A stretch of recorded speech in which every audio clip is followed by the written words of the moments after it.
Buenas noches. Muy buenas noches, ¿cómo estás, Julio? Es un gusto Sandy. poder iniciar este programa y compartir con ustedes el análisis de la noticia.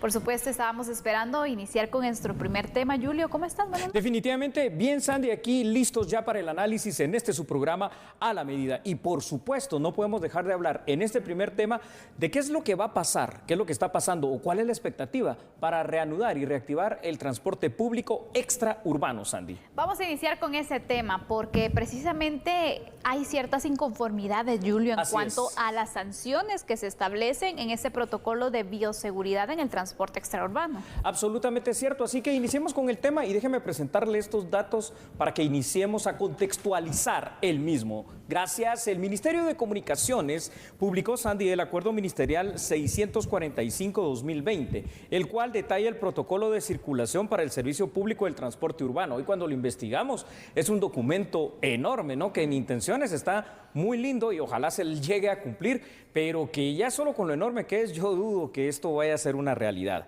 El protocolo lo que busca es establecer las medidas obligatorias que deben cumplir no solo quienes brindan el servicio de transporte público extraurbano, los protocolos que deben de cumplirse en las terminales donde se sube al bus, los pasajeros que suben al bus, es una situación bastante grande. Entre otras cosas también, Sandy, el acuerdo ministerial manda que, por ejemplo, pilotos y dueños de buses se aseguren que durante los recorridos se respete el porcentaje permitido de pasajeros. También ordena que se desinfecten los autobuses previo a iniciar cada uno de los recorridos y de que esto quede una evidencia o constancia que pueda demostrar que así se hizo. Es decir, solo estoy mencionando dos de la enorme cantidad de listas por cumplir que este protocolo conlleva, que parece bueno, pero te digo en intención, no sé en la práctica si realmente se va a hacer. Bueno, ya los dueños y los transportistas y pilotos de buses extraurbanos ya pues han pegado el grito en el cielo aquí en Guatemala. Efectivamente, Julio, especialmente con estas sanciones, ¿no? Pero claro, irnos entonces a este punto, porque obviamente las sanciones son por incumplimiento, pero obviamente ellos tienen que hacer todo lo posible por cumplir con cada uno de los puntos, la desinfección que sea constante, lo que tú nos señalabas también, el tema de la venta de comida no se va a poder realizar. No se va a poder realizar. Porque sabemos que obviamente en los buses extraurbanos hay personas que se suben en ciertos puntos para ofrecer la comida, que les ayuda por los transportistas a poder comercializar así el producto, pero que por seguridad no se puede realizar. Recordemos que estamos en medio de una pandemia. Es correcto, Sandy, y ya es bastante difícil y complicado ver que estas situaciones puedan ser una realidad. Como te digo, en cuanto a las intenciones que están plasmadas en el protocolo, me parece muy bueno, pero también cuando nos pusimos a revisar el tema de las sanciones, ¿cuál es su base legal? Es el mismo acuerdo ministerial. Terminan siendo unas sanciones con una base legal bastante débil, te diría yo, pero si quieres y me permites, conozcamos algunos de estos aspectos interesantes. Por supuesto, veamos entonces. Claro que sí. Véalo, por favor, allá con la ayuda de nuestra producción en pantalla. Muchísimas gracias. Y es que, Sandy, no cumplirse las disposiciones, las sanciones al piloto pueden llegar primero hasta la suspensión de su permiso para conducir este tipo de autobuses. También, fíjate, la empresa de transportes podría ser sancionada con la suspensión parcial de la licencia de transporte y la suspensión del bus infractor hasta por un periodo de 6 meses. Por ello, la reanudación del servicio de transporte extraurbano es un incierto, ya que los transportistas no están de acuerdo con esas medidas. También se está solicitando por los transportistas la autorización para aumentar el valor al pasaje. Habrá que esperar cuáles son los consensos a los que se logra llegar, Sandy. Efectivamente, ¿te has dado cuenta, Julio, que tanto en el transporte extraurbano como en el urbano también se han hecho las solicitudes de que se pueda aumentar el valor del pasaje? Estas solicitudes se han trasladado, por ejemplo, en el caso de Misco, en Misco se dijo que no se va a dar el aumento y en otras municipalidades pues también se ha planteado esta posibilidad de aumentar y obviamente la población no está de acuerdo. Ese va a ser el principal problema, Julio, de poder reactivar el transporte público. El principal problema de este consenso va a ser llegar precisamente a un consenso en el valor del transporte. A ver, pensemos lógicamente, ¿no? Es evidente que si el bus va a funcionar, digamos que hasta el 50% de su capacidad para estos municipios, como Guatemala, por supuesto, y casi todo nuestro departamento, que están en el semáforo en color rojo por la cantidad de contagios de COVID-19, Entonces, obviamente, van a necesitar un incremento al pasaje, al costo del transporte. Esto es lógico, pero ese incremento debe ser temporal. Pero ese incremento, además, Sandy, debe ser mesurado, porque al final de cuentas también, si no, van a terminar perdiendo esta situación en cuanto a la utilización por parte de los usuarios del transporte público urbano y extraurbano, en este caso extraurbano. ¿Por qué lo digo? Porque al final de cuentas, sea con lo que sea, como estamos, pues los ciudadanos guatemaltecos están transportándose a su trabajo, Sandy. Efectivamente, y es que a esto voy, Julio, porque obviamente en algunos casos se ha planteado duplicar el valor del pasaje y ese es el problema y por lo tanto, obviamente, cuando estás hablando que tienes que pagar el doble, es decir, lo del otro pasajero, si lo vemos así. No, hombre, qué terrible. Entonces, obviamente sabemos que muchos han sido golpeados en el tema económico y que obviamente al usuario le va a afectar también ese aumento desmedido. Fíjate, Sandy, solo por poner un ejemplo, en una ruta corta, muy corta, ahora son 17 kilómetros los que separan a la ciudad de Guatemala con el municipio de Villanueva. Ahí el pasaje en promedio cuesta 4 quetzales, ¿verdad? 4 quetzales para ir, 4 quetzales para venir. Pero la propuesta es que suba a 8. Entonces, en lugar de gastar 8 quetzales diarios, vas a gastar 16 quetzales al día. También sería de analizar por parte de todos en este consenso si el ciudadano guatemalteco, su bolsillo en estas condiciones económicas actuales va a poder soportar una carga impositiva para transportarse de ese nivel, ¿no? Efectivamente, por eso es un punto que debe ser muy bien evaluado. Si bien es cierto que obviamente representaría también cierto gasto para el transportista porque no llevaría la cantidad de pasaje que es permitido, pero que también recordemos que si no hay un control también puede pasar de que lo que ocurre en festividades, ¿no? En días de asueto donde las unidades tienen un cierto número permitido, pero recordemos de que también sobrecargan las unidades. Entonces, ese es el problema. Ese es un riesgo que en este momento no nos podemos permitir. Y yo te diría, Sandy, ¿cómo poder prever que este riesgo que has mencionado realmente no se materialice? A ver, si de verdad no hay operativos por parte de la Dirección General de Transporte, por parte de la Policía Nacional, por parte de las policías municipales de tránsito, pues muchas veces van a romper con este tipo de protocolo los mismos pilotos porque dirán, no están parando, entonces llenemos un poco más el bus. Y ese un poco más, que hoy serán 2, 3 pasajeros, mañana van a ser 5 y pasado van a ser 10 hasta que el transporte de pasajeros esté funcionando pues en su normalidad en una situación que es indicada en este momento. Solo por ponerte un ejemplo, en algunos lugares del interior de la República donde ya están funcionando el servicio, por ejemplo, de microbuses a lo interno de la ciudad de Quetzaltenango, pude ver unas imágenes en las cuales no hay ningún distanciamiento, están llenas todas las filas como si fuera todo antes y pre-COVID. Situación dramática, te diría yo. Definitivamente, Julio, y aparte de ello, recordemos las medidas que también se deben tomar en cuenta. La utilización de desinfectantes, puede ser alcohol en gel que pueden tener, también la temperatura, que obviamente es otra situación. Todas esas medidas que deben incorporarse, también es importante que se tomen en cuenta.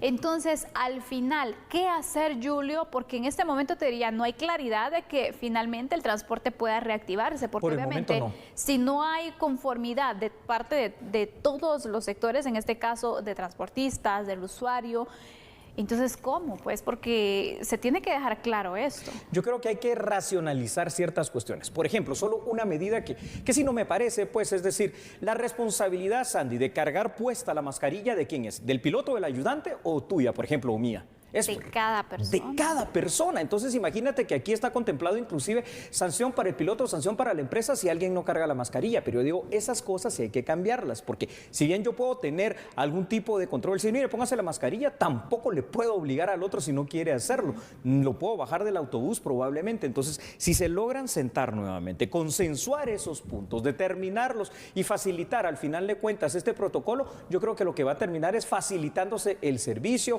la comodidad, pero también la necesidad del transporte público extraurbano para los guatemaltecos. Efectivamente, porque sabemos que en este momento pues hay varias personas afectadas porque no existe también el transporte público y que es necesario ir buscando, pero también se convierte en un factor de riesgo y que obviamente en este momento la prioridad es la salud, pero también se necesita el traslado, pero que sea un traslado seguro, eso es lo que se está pidiendo. Es que no podemos hablar de reactivación económica, de reactivación laboral, si no ponemos a funcionar, pues obviamente el servicio de transporte público urbano y extraurbano, pero versus esa ventaja que puede ser el tener nuevamente este servicio, está la desventaja de que con la idiosincrasia guatemalteca, con la cultura que hay de hacer precisamente lo que nos dicen que no hagamos, que se cumplan estas restricciones, que se cumplan estas normas. Y creo que tú lo dijiste de una manera muy clara y concisa. Al final de cuentas termina siendo responsabilidad de cada quien, ¿verdad? Porque cada pasajero va a determinar, bueno, yo veo que este bus va muy lleno, pues mejor me espero que venga el otro y no me arriesgo en este autobús. Va a ser difícil. Por el momento, parece que todavía no se va a poder restablecer este transporte extraurbano. Esto es lo más lamentable. Va a estar complicado, Julio, porque a nivel personal no muchas personas han tomado conciencia de esta situación. Incluso hay quienes, no voy a decir la mayoría porque no es así, muchos se están cuidando, pero que no tienen pues el temor, ¿me entiendes? Claro, y no piensan que ya pasó. Exactamente, y a veces no creen siquiera que está pasando esta situación, piensan que es un invento, y no, hay muchas personas que están siendo afectadas y que obviamente el riesgo está por cualquier lugar, por lo tanto es importante que nosotros tomemos en cuenta las medidas y si vamos a utilizar el transporte público, las aumentemos aún más, porque vamos a aumentar también el riesgo de contagio. Por supuesto, Sandy. Bueno, te digo algo, ¿no? Con esto terminamos este primer tema de análisis, pero el segundo, el que viene a continuación, está completamente ligado, porque es que si no hacemos caso a este tipo de situaciones, ¿será que se pueden volver a las restricciones anteriores? Qué dramático, ¿no? Dramático. Vamos a la pausa y tenemos el análisis más adelante. ¿Qué ha dicho la ministra de Salud en este caso? Las declaraciones al regresar. Claro que sí. Señoras y señores, por favor, no cambien. Solo recuerde que nosotros somos A la Medida.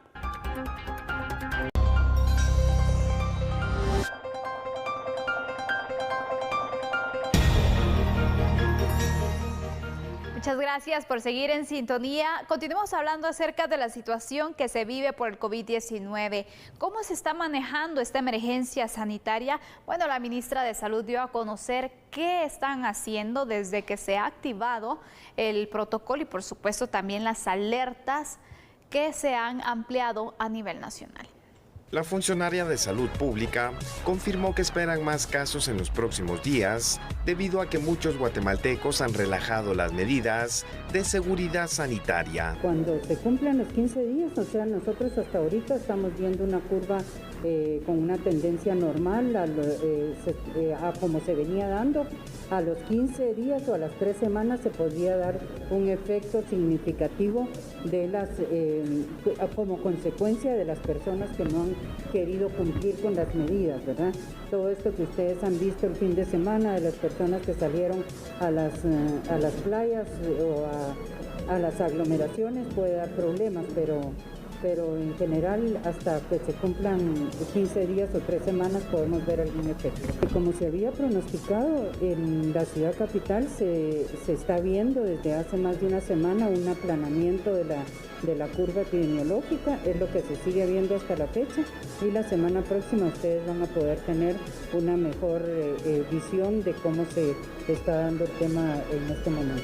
La ministra de Salud indicó que se cuenta con el personal para supervisar a los comercios para que cumplan con las indicaciones sanitarias correspondientes. Contamos con personal a nivel nacional que trabaja dentro de nuestros servicios, pero también se está capacitando nuevo personal porque no se van a dar abasto para poder monitorear todos los comercios.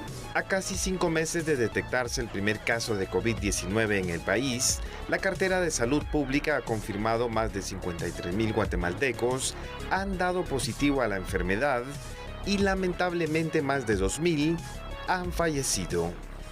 Hombre, vaya tema, ¿verdad? Y es que es un hecho, ¿no?, que Guatemala ha iniciado esta reactivación económica. Vea estos siguientes datos, muchas gracias a nuestra producción, tremendo equipo. Y este hecho que ha iniciado formalmente de todo tipo de actividad, sea en lo económico y laboral, Sandy, también conlleva los riesgos propios. ¿Verdad que sí? Este proceso ha permitido evidenciar la responsabilidad, o en todo caso hay que decirlo, Sandy, la irresponsabilidad también de algunos guatemaltecos. Pues en algunos casos las medidas de prevención no solo se han relajado, es que parece que han desaparecido, ya lo vamos a comentar, ¿no? Lo apuntaba en los días pasados la ministra de Salud, hoy lo volvió a decir, que habrá que esperar lo que suceda en las próximas 2 o 3 semanas para poder determinar el verdadero impacto de esta reapertura de país. Si los contagios se llegan a incrementar de una manera desmesurada, también habrá que determinar algo, Sandy, y es que ¿cuál es la capacidad real del sistema de salud para atender una emergencia ya de esta magnitud? Efectivamente, sabemos también, Julio, que las medidas se deben continuar aplicando, las medidas de prevención, sí, a pesar de estas restricciones que ya se han levantado en ciertos puntos. Por ejemplo, centros comerciales ya están funcionando, restaurantes están funcionando, siempre con ciertas restricciones, obviamente, para poder prevenir. Y hay algo que yo sí quiero resaltar algo. A ver, dime. Que, por ejemplo, varios sectores comerciales, por ejemplo, han implementado protocolos, Julio, que... Eso es bueno.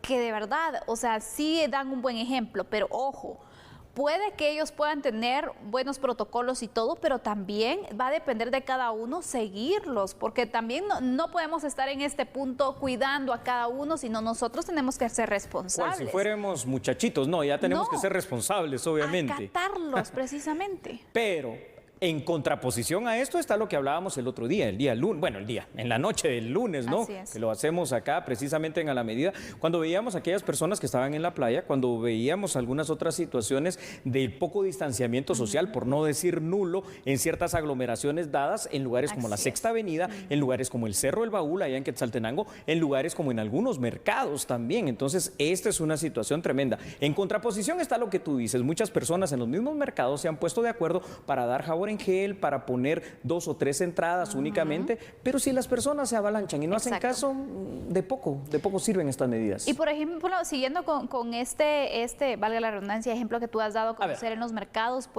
¿verdad? Donde las personas indican que tienen que utilizar su mascarilla, tienen que, obviamente, las medidas de prevención, pero imagínate, ya que las personas que pasen por el espacio no lleven bien colocada la mascarilla, eso ya no es problema del comerciante, es problema y es responsabilidad de cada persona. Y vamos entonces con esa responsabilidad individual que debemos de tomar en cuenta para que de esta forma poco a poco se vayan reaperturando también ciertos sectores, porque obviamente muchos ya estábamos cansados de las restricciones, pero hay un motivo real, ya se dio un poco de apertura, te diría, ya estas semanas pues hay un poco más de libertad, pero también si nosotros no tomamos en cuenta que no significa que porque la pandemia ya se terminó y por eso no se ha terminado para empezar. No, pero si de verdad nosotros no tomamos con responsabilidad de este asunto, las restricciones van a volver y nuevamente podríamos incluso tener las famosas caravanas. Bueno, ¿y cómo es que entonces tomaríamos esa situación? No, ahorita que sentimos que hay ya cierta libertad para trabajar, para circular, para un montón de cosas, porque las restricciones realmente ahora son mínimas, digamos, aunque sí existen, pero si no cumplimos con estos protocolos y vemos esta situación incrementándose, hay países, y aquí hay casos, ¿no? En Centroamérica, Costa Rica ha sabido manejar bastante bien este tema de la pandemia, pero cuando reaperturó las actividades económicas y laborales, hubo un incremento, y estamos hablando de Costa Rica, que lo ha manejado bastante bien, un incremento bastante alto, y lo que tuvieron fue nuevamente que cerrar el país. A eso podemos volver. Efectivamente, y entonces aquí otra situación que va a ser determinante también, Julio, es los próximos días. ¿Aumentarán o no aumentarán los casos? Porque dependiendo de esta situación también podrían o no regresar las restricciones. ¿Qué piensas tú? Te voy a dar la respuesta con unos datos que hemos preparado precisamente porque van ad hoc para esta pregunta que has hecho, Sandy. Otra posibilidad podría ser si se da un repunte de casos precisamente o de muertes, el gobierno pueda volver a implementar algunas de las restricciones o todas que estuvieron vigencia durante los últimos meses. Bueno, 5 meses habría que decir, ¿no? Prácticamente. Estas medidas significarían en lo real un retroceso en cuanto al combate a la pandemia, primero, pero también representarían, Sandy, un fuerte golpe a la economía nacional que tanto ha esperado esta reapertura, es decir, por no aprovechar una ocasión de volver a la normalidad desobedeciendo normas. Evidentemente, es un hecho que el número de casos va a aumentar. Aquí tenemos que hablar lo que ha pasado en Europa inclusive, pero lo importante será ver también la capacidad de respuesta y atención por parte del Ministerio de Salud. A ningún guatemalteco nos conviene enfermarse de COVID-19, pues aunque tenga o no tenga la capacidad económica, por ejemplo, para ir a un hospital privado, es que tampoco existe la infraestructura en los mismos, ni en lo privado, para una alta demanda si estamos hablando ya de un tema de contagios en masa, contagios masivos, o una cuestión que se nos salga de control. Efectivamente, así que en los próximos días vamos a conocer qué tanto hemos acatado estas disposiciones y sobre todo también entonces si podrían continuar, porque recordemos que se había mencionado que se realizaría una evaluación y que dependiendo de esto se iba a decidir si los municipios continuaban con el nivel de alerta establecido la semana anterior o si podría incluso mejorarse, porque recordemos que hay ciertas restricciones, pero también hay ciertos colores en las alertas que tienen incluso un poco más de apertura. Entonces, si nosotros queremos ir en ese camino, también tenemos que poner de nuestra parte. Perfecto. Si me permite, por favor, para concluir este tema, le voy a pedir algo. Vea, présteme atención a esta situación. Aquí ya no se trata de un regaño, esto no para nada es así, se trata de una recomendación. Es decir, el COVID-19 vino como cuando vino la influenza, que no ha desaparecido. Ahí está, salió la vacuna de la influenza y ahora se puede controlar. Algún día estará esta vacuna del COVID-19 y se podrá controlar. Pero mientras tanto, también es importante que usted trabaje, también es importante que usted produzca. Así que lo mejor que puede hacer es protegerse usted, proteger a sus seres queridos, protegiéndose usted mismo, y de esta manera protegemos a los demás. Pero hágalo, por favor, porque si no, dentro de pocas semanas estaremos hablando que retrocedimos en este tema. Seguimos con las noticias aquí en A la Medida. Cambiamos un poco de tema en la información y le hablaremos acerca de la Comisión Presidencial del Diálogo, porque continúa con las mesas de trabajo con autoridades de Tajumulco y también de Ixiguán para de esta forma buscar una salida al problema histórico que tienen estos dos territorios. Silva, comisionado presidencial del diálogo, dio continuidad a la mesa de trabajo conformada por varias instituciones del Estado para buscar una salida al conflicto histórico entre los municipios de Ixiguán y Tajumulco en el departamento de San Marcos. Este miércoles se presentó el alcalde municipal de Tajumulco, José Eliseo Chávez. Vamos a plantear desde el punto de vista de la solución, cómo podemos encontrar una salida, y para eso necesitamos que ellos participen de manera directa y se metan con la seriedad y la responsabilidad que la comisión necesita que esté, porque de lo contrario vamos a caer en el mismo vicio de reuniones para nada. El inicio está bien porque hay interés, y eso lo pueden ustedes evidenciar a través de que está el señor alcalde de Tajumulco ya presente. Diálogo de alto nivel para buscarle una solución definitiva al conflicto. El alcalde de Tajumulco confirmó la disposición de apoyar la instancia que coordina la Comisión Presidencial del Diálogo. Hoy estamos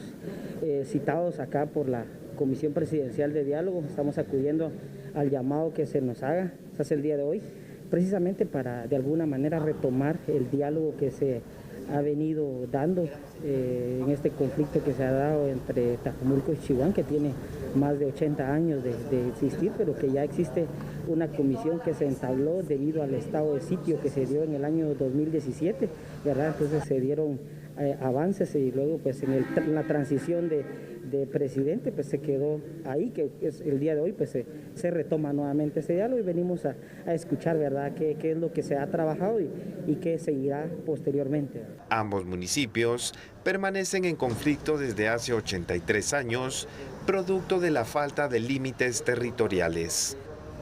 A ver, Sandy, yo te pregunto algo importante, ¿no? Que se reúnan, en este caso, algunos productores de palma junto con la Organización Internacional del Trabajo para ver los derechos humanos de los trabajadores. Definitivamente se debe de priorizar y velar también por el cumplimiento de los mismos. Me parece bien, y ojalá esto sea para todo, pero ¿te parece si lo analizamos cuando regresemos de la pausa? Así es, lo invitamos a continuar en sintonía, por favor.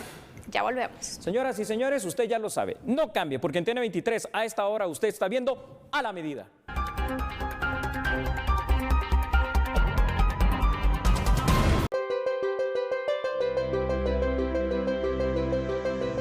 Seguimos informándole y desarrollaremos ahora el tema que le habíamos adelantado, porque hoy precisamente representantes del sector del agro y también la OIT participaron en el lanzamiento de una política de respeto a los derechos humanos de Grepalma y sus socios. A continuación le ampliamos este detalle.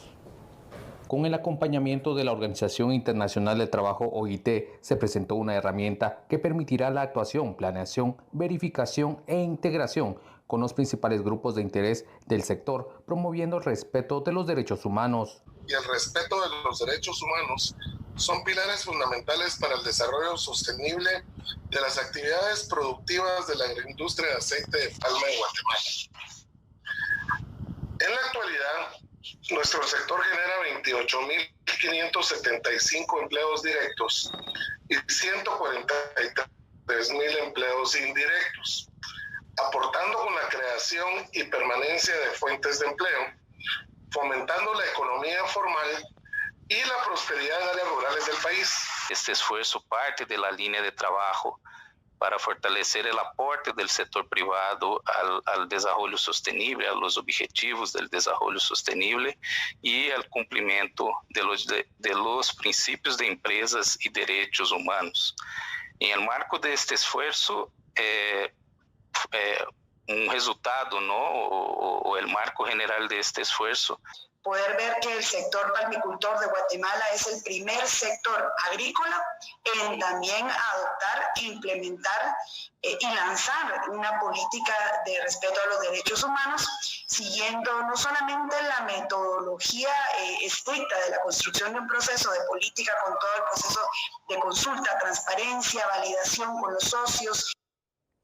Todo aquello que de verdad fomente el respeto a unos derechos inherentes a la persona humana, como los derechos humanos, es bueno. Aquello que fomente también el respeto al derecho humano al trabajo, contenido en la Constitución, si usted lo quiere saber, en el artículo 102 particularmente, también es positivo. En pantalla entonces vemos esto, Sandy. Y es que la gremial de palmicultores de Guatemala y sus socios se comprometieron con esta política que estamos viendo y estamos tratando de analizar, a observar, a cumplir, pero sobre todo a respetar los derechos humanos enunciados en la denominada Carta Internacional de Derechos Humanos y en la Declaración de la Organización Internacional del Trabajo. También se comprometieron a promover los principios rectores de Naciones Unidas sobre empresas y derechos humanos y se comprometieron al respeto de los derechos humanos en la cadena de valor de la agroindustria de aceite de palma de Guatemala. Es valioso, ¿no? Y esto hay que destacarlo, que no se quede esta política solo en lo dicho, solo en lo que está en un contexto de lo escrito. Grepalma afirma que dará seguimiento a la implementación de la misma, que por cierto tendrá un proceso de evaluación anual. Entonces hay que pasar de la intención, y esta es una buena intención, a los hechos. Y esos hechos los vamos a ver en las próximas semanas, en los próximos meses. Y ojalá en la evaluación que se realice, no solo por Grepalma, sino que por la Organización Internacional del Trabajo el próximo año, entonces podamos decir, bueno, en este sector de la agroindustria, quienes producen palma, se están respetando los derechos laborales de los trabajadores. Efectivamente, Julio, y aparte de ello, sirve también como un modelo para que se pueda implementar también en otros sectores, porque obviamente el cumplimiento de los derechos humanos a nivel laboral es muy importante, porque sabemos que se tiene que cumplir, que es parte también de los acuerdos que ya Guatemala tiene a nivel internacional y por lo tanto se tiene que acatar lo que se manda y toda persona merece ser tratado con dignidad y obviamente cumpliéndole así sus garantías, ¿no? Sí, definitivamente que sí, sobre todo cuando te digo que si usted revisa fuera del artículo 102 constitucional que le dije, revisa el artículo 23 de la Declaración Universal de los Derechos Humanos, se va a dar cuenta que el derecho, por ejemplo, al trabajo, que el derecho a un salario digno y justo por este trabajo son parte de estos derechos mínimos inherentes a la persona humana. Y aquí es donde uno se pregunta, ¿verdad? Bueno, primero dice, qué bueno que Grepalma, qué bueno que la OIT como instancia internacional, OIT por cierto es la Organización Internacional del Trabajo, estén viendo esto, pero y los otros actores, ¿verdad?, relacionados a estos temas, ojalá logren involucrarse. Y me refiero también a las otras empresas que en Guatemala se dedican no solo a la agroindustria, sino a cualquier tipo de empresa, de industria que sea, porque el respeto fundamental a los derechos de los demás tiene que ser igual en todo momento, en todo tiempo y en todo lugar.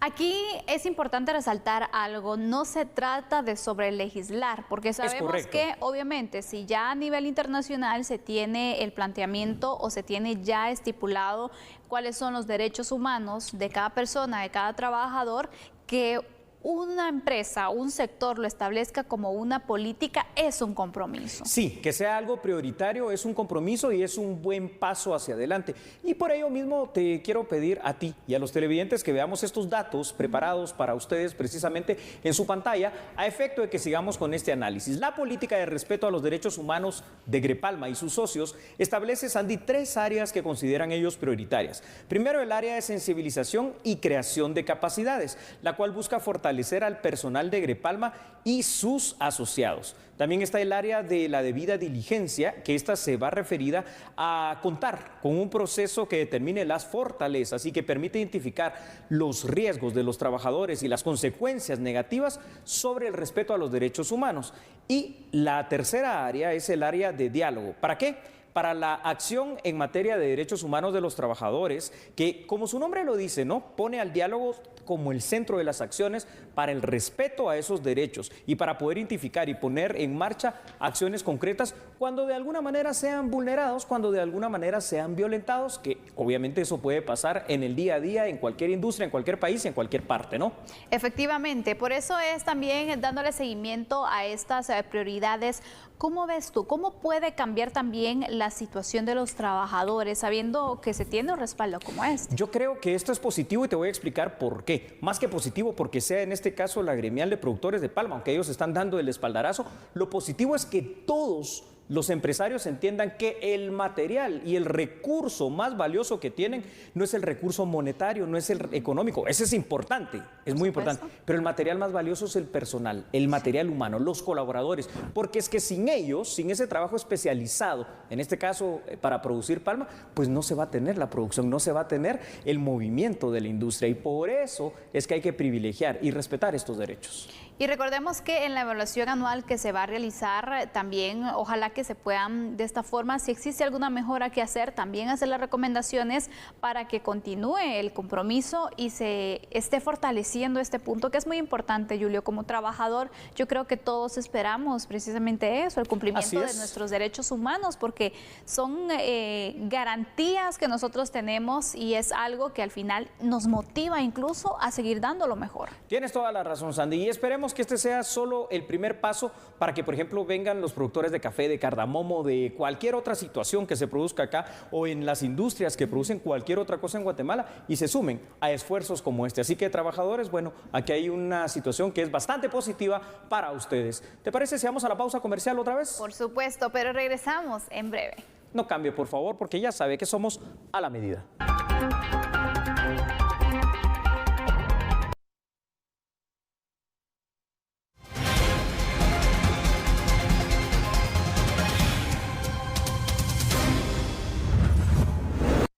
Nosotros continuamos acá en A la Medida para informarle a usted. Y es que esto le va a parecer realmente increíble. En plena pandemia del COVID-19 y contra todos los pronósticos que podían haberse esperado y establecido, el mes de julio representó un incremento histórico para las cifras nacionales aquí en Guatemala de lo que son las remesas provenientes de Estados Unidos. Esto lo detalla un informe del Banco de Guatemala que usted verá la información a continuación. El envío de remesas correspondiente a julio registró una cifra histórica de 1.078 millones de dólares, lo que equivale a 8.306 millones de quetzales. Este valor supera los registros que tiene el Banco de Guatemala desde 2010. Asimismo, supera en 13.8% lo registrado en el mismo mes, pero de 2019. A pesar de la pandemia, los migrantes, principalmente de los Estados Unidos, elevaron sus envíos. Esto se origina por la reapertura de algunos sectores en la nación norteamericana. Para otros, es el envío de sus ahorros, previendo y anticipándose ante cualquier cambio en la economía. Las remesas representan el 13% del Producto Interno Bruto, siendo de suma importancia para la economía nacional, pues se destinan para el consumo, construcción, ahorro, entre otros. De enero a julio, la Banca Central registra 5.958 millones de dólares en concepto de remesas. Para este año, el Banco de Guatemala prevé un ingreso de 9.825.3 millones de dólares, un crecimiento negativo de menos 6.5% en comparación a 2019. Las solicitudes de antejuicio que el Ministerio Público presentó en contra de funcionarios judiciales por el caso Comisiones Paralelas 2020 han sido trasladadas a la Corte Suprema de Justicia. La Fiscalía Especial contra la Impunidad presentó 16 solicitudes de antejuicio en contra de funcionarios del organismo judicial al considerar que tienen una vinculación con el caso penal Comisiones Paralelas 2020 al visitar a un privado de libertad quien tiene varios casos de corrupción. Como lo establece la ley, las 16 peticiones de retirar el derecho de inmunidad a los funcionarios fueron remitidas a los magistrados del Palacio de Justicia. El Pleno de la Corte Suprema de Justicia en su momento analizará las solicitudes del Ministerio Público y resolverá si acepta o rechaza las 16 peticiones de antejuicio.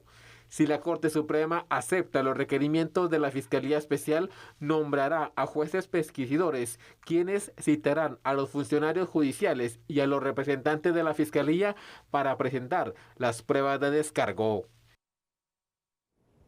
¿Sabe usted que impulsar la creación de empleo y también fomentar la inversión aquí en Guatemala es parte de las medidas y de las políticas que el Ministerio, en este caso de Trabajo, tiene contemplado para esta reactivación económica? Si usted quiere saberlo, perdón, es el Ministerio de Economía, si usted lo quiere saber bien, vea esta nota a continuación aquí en A la Medida. El plan de la reactivación económica que presentó la cartera de Economía ante instancia de jefes de bloque en el Congreso de la República tiene como objetivo la recuperación y generación de empleos, con enfoque en salud y seguridad ocupacional, innovación y sostenibilidad, además de buscar la facilitación de accesos de nuevos instrumentos financieros. Lo que nosotros queremos es aprovechar esta oportunidad única que existe de salir de una crisis, pero volverla a un desarrollo, un despegue económico. Si realmente nos ponemos de acuerdo y ahora que estamos viendo que sí hay un gran problema económico y todas las bancadas, como el día de hoy escuchamos que se han puesto de acuerdo con una iniciativa de ley, no importando la bandera política, pues se pueden poner de acuerdo en toda esta reactivación económica que al final de cuentas pues vamos a tener una plataforma para un despegue económico, no solo recuperar el tiempo perdido, sino realmente que en los próximos años logremos crecer para poder sacar realmente de la pobreza a muchos guatemaltecos.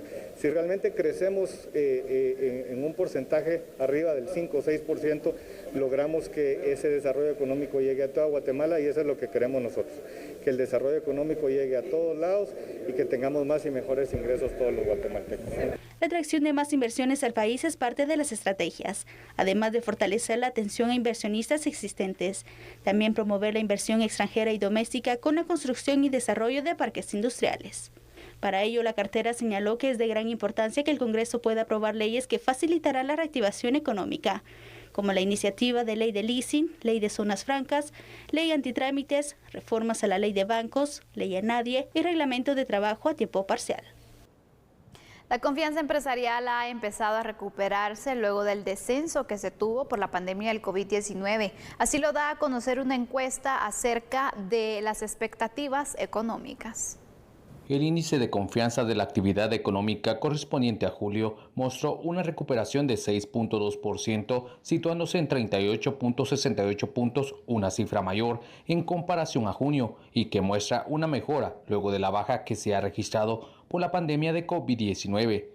Sin embargo, los indicadores de confianza, a pesar de haber reflejado una mejora, siguen mostrando incertidumbre. En torno a la pregunta realizada, ¿espera que la evolución económica del país mejore durante los próximos 6 meses? Un 21.1% de encuestados señaló que sí, mientras que un 78.9% que no. Mientras que 3 de cada 10 empresarios no está seguro en efectuar inversiones. Asimismo, para este año se prevé un crecimiento económico negativo del 2.5%, pero para el 2021 un valor positivo de 3%. El índice de confianza económica es un indicador que se utiliza para valorar la economía actual y dar un pronóstico para futuras inversiones. Agradecemos su sintonía y mañana aquí lo esperamos en punto de las 21 horas. Que descanse, cuídese y lo esperamos mañana. Chao.